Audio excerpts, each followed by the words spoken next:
One of the hardest parts of photography is developing a consistent editing style and keeping that across a wide category of images, especially with the changing of the seasons throughout the year. Hey guys, what's going on? Welcome back to the DistantMedia channel. With all challenges in life, especially when it comes to photography challenges, I believe there are steps you can take to make them easier. And when it comes to the challenge of developing a consistent editing style, I feel it's best to break it down into 3 parts. Part number 1, and undoubtedly the most important part of a consistent editing style, lies within the base edit. This is the foundation of your images and you can think of it as your bread and butter. We're talking things like how you treat the overall exposure of your image, whether you like light or dark photography. And then you've got stuff like how you alter the blacks, whites and highlights in terms of intensity. Furthermore, you've got any curve styles that you might add into your images like crushing, and how much contrast you're adding into your images or taking away for that matter. If you take a look at a few of my images lined up here, you'll notice they're all different locations, they all contain different colors, and they were all actually different seasons as well. But the reason they sit together nicely, at least in my eyes, is because the base edit across all of them is the same throughout. At the moment, I like my images on the brighter side, so they're all exposed quite vibrant and bright. I also like a very slight fade to the blacks while keeping them quite deep, so you'll notice the blacks matching up from image to image as well. Lastly, the whites and highlights are of the same intensity across all 3 of the images. Now, these 3 images weren't lined up in Lightroom in order to get them to match. They weren't edited with a preset or anything like that.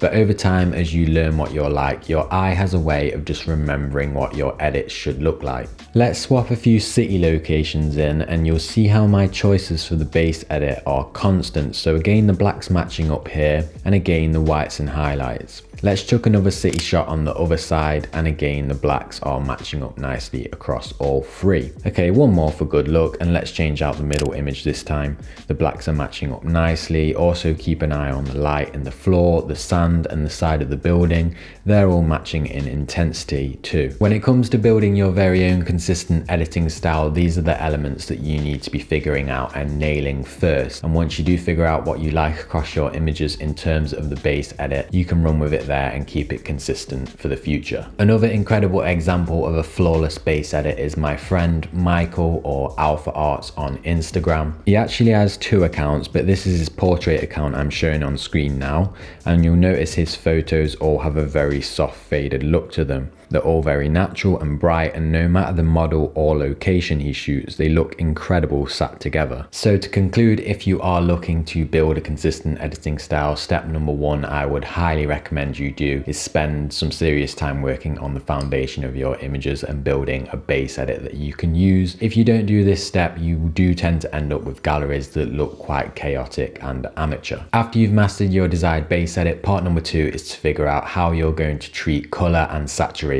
in your edits. And this one really is as simple as figuring out if you're going to go for a high saturated punchy look, a more dull desaturated look, or just a nice middle ground of decent color. I'm going to chuck an example of Paul Watson's editing style on screen here, where he uses very little saturation, and I must say he is one of the few photographers I've come across that really nail the dark desaturated look. His base edits are heavy on the blacks and greys, and while color is still present, it's certainly not in your face. On the flip side, you've got somebody like Program Zero, who uses a lot of filmic bright neon colors, and while his images are mostly shot at nighttime, he definitely dives deeper into the use of saturation. The reason this is so important to keep consistent through your edits is because the second you sway away from a chosen saturation level is when the biggest difference will be noticeable. So if you look at these images on screen here, you'll notice the colors and the saturation levels, not the hues, more on hues later. The colors and the saturation levels are all of pretty much the same intensity. Now, if I was to go and desaturate one of these photos a little bit to give it a duller desaturated look, while that is fine for an editing style, if you're wanting to be consistent across your work, you can see why this completely throws off the set of images. So just like the first step, if you're looking to build a consistent editing style, then decide on how much color you're going to use in your images and try to stick to it throughout your editing. Once you're happy with the first 2 steps, you can now move on to tackling part number 3, which is the stylistic elements.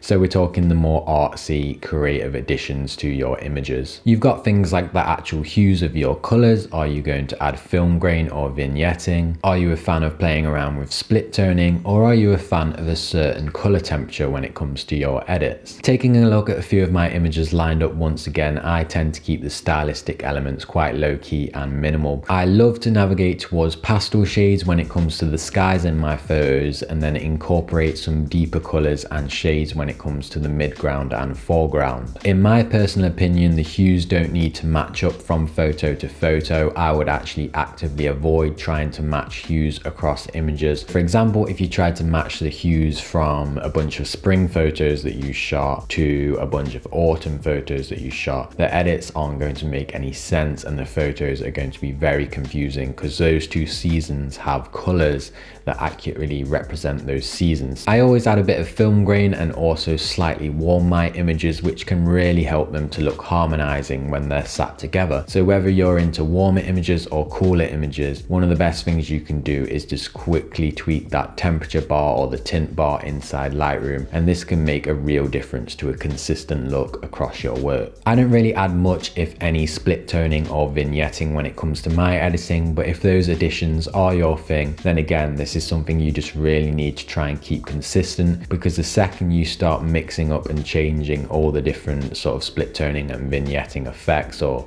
any other stylistic elements for that matter, is when your gallery can start looking quite messy and amateur. It's worth noting as well that editing styles don't have to be forever. You can mix them up and change them out whenever you want. I'm a firm believer of shooting and editing to replicate how you feel in life at the time. One of my biggest inspirations when it comes to photography over the years is Evan Ranf, and I've noticed that he does this incredibly well. If you scroll through his Instagram and look at his work, you'll notice he tends to go through these editing style stages, which one, looks badass by the way, and two, I think it's because that's just the vibe that he's in at that time, and he wants his work to portray how he's feeling at that time. This can work amazing for your creative journey. You don't have to have the same consistent editing style forever. Lastly, don't put too much pressure on yourself to find this world-renowned, unique editing look that nobody has ever done before, because that doesn't exist. Photography and editing has been around for hundreds of years, and everyone's style is sort of an amalgamation of all the things that they love